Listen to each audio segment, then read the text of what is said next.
focus then and talk about the sugar space in India's ethanol production scene. Now, the sentiment in the sugar industry has soured amid pricing concerns and policy uncertainty.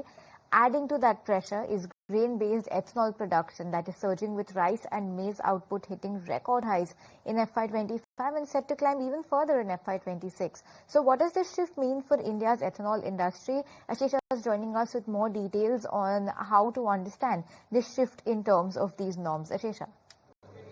Well, yes, you have joined us on ET Now's SBI Live studio, and today in particular we put the spotlight on India's sugar and grain-based ethanol manufacturing sector, because India's ethanol blending program is clearly seeing some shifts.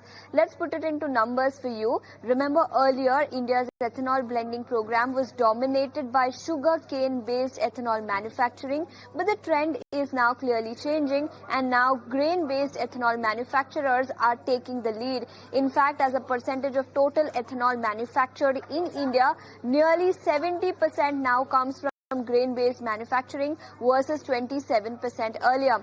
And this because grain manufacturing itself, grain crop production itself has risen in India, both for rice and for other grains, and that is the reason we have seen this kind of surge. Now remember, buffer stock and record crop of both maize and several other crops continues to remain in focus, and that is aiding the up move.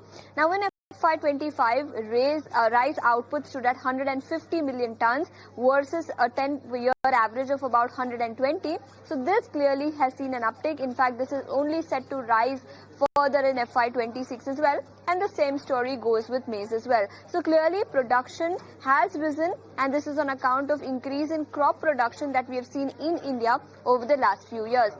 Now let's also put the spotlight on sugar mills then. Pricing has always been a concern. Remember, ethanol prices have not been hiked for the last several years. Minimum sale price on sugar was last revised in 2018. So these continue to remain a concern for India's sugar industry. Grain-based ethanol manufacturers is now dominating the industry, and demand for sugar-based production of ethanol has steadily fallen over the last few years. This also means that demand for sugarcane is impacting mills' revenue and profitability going forward, and 70% of blending program was sugarcane based earlier, and this has now fallen to below 30% mark. So clearly we are seeing shift in dynamics. Grain-based ethanol manufacturers are now taking the lead as far as India's ethanol blending program is concerned. Okay, let's